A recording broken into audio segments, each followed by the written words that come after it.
All right, now to a story out of Phoenix that is absolutely shocking. A 29-year-old woman who's been in a coma for the last 14 years suddenly, to her caregivers, gives birth, all while being under the care of medical professionals at a long-term nursing facility. That clinic now under fire.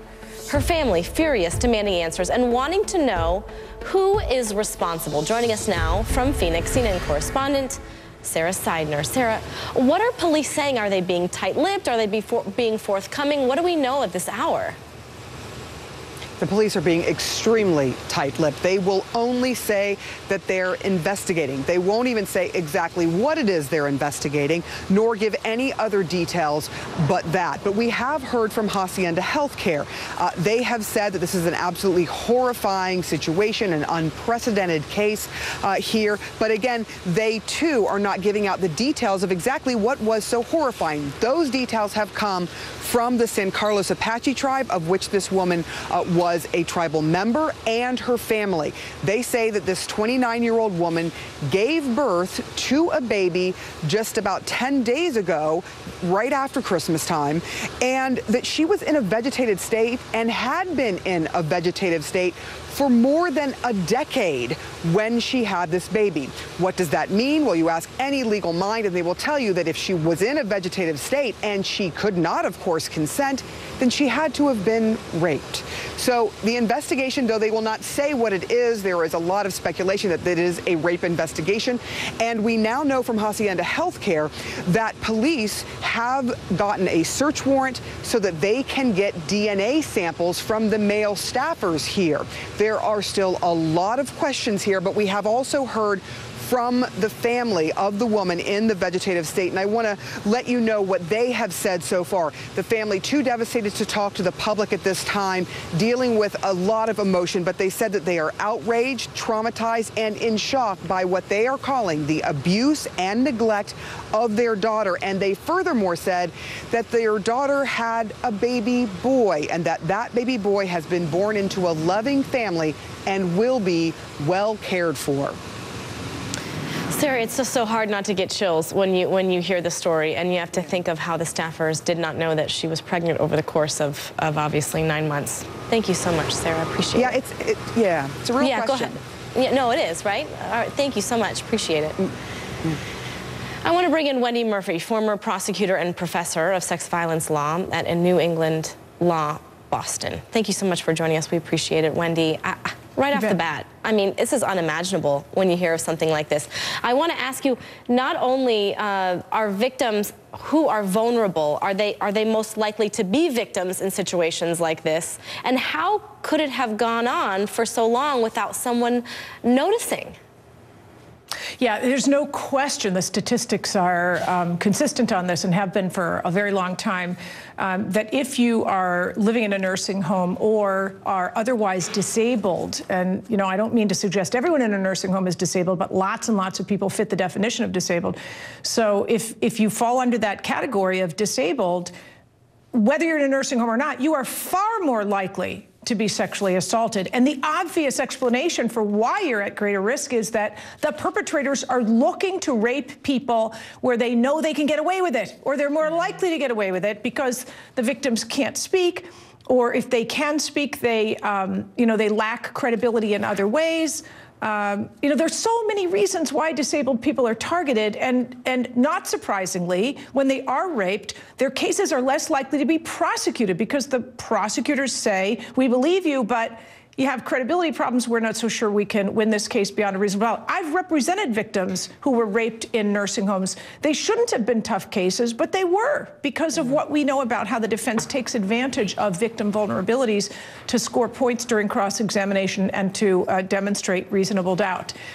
For me, one of the important issues here is that although this victim can't communicate, this is a very strong prosecution case if they can find out through DNA testing who the rapist is.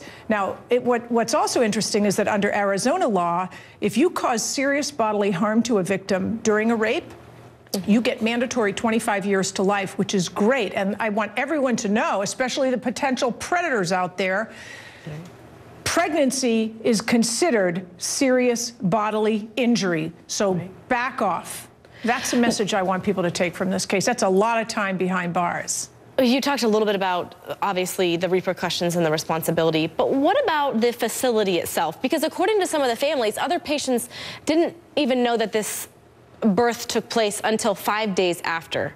That just doesn't look good on top of a situation that already doesn't look good.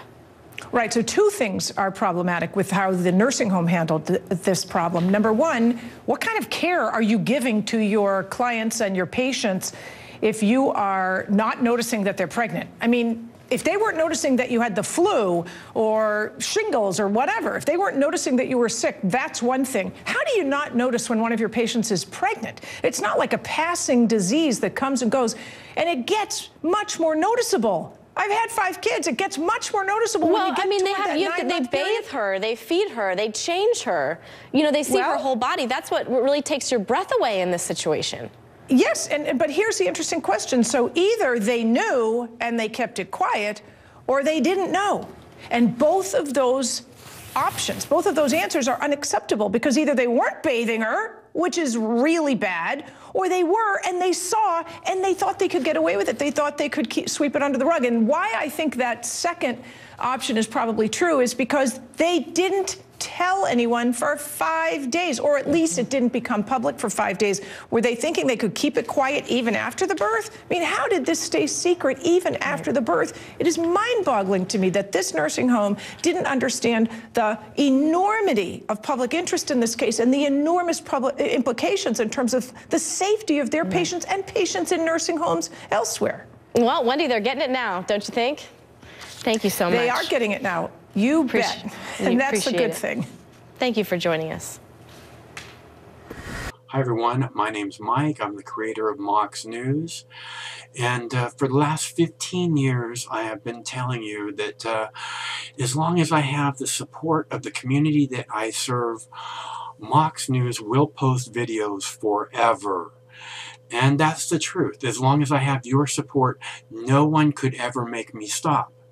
Unfortunately, currently, less than 1/2 of 1/10 of 1% of Mox News viewers ever donate, tip, or contribute anything back.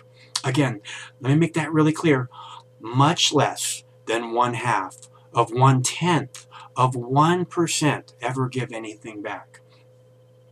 And to those of you who have donated to Mox News, I want to thank you so much, because it's because of your generosity that we have been able to bring attention to important videos that millions and millions of eyes would have never seen. And I think that that's an amazing thing that we've been able to make happen together. And I can't thank you enough for helping me make that happen. So it's not too late. If you'd like to see Mox News covering the 2020 presidential election, if you can't imagine the 2020 presidential election without Mox News, please, there's still time. You can make a difference. It's easy to make a contribution, donation, or tip. You can go to moxnews.com, or in the text body of this video, there are clickable links to the Patreon page or to the PayPal page. And again, it should take less than 2 minutes to make a donation, and your donation can make a big difference.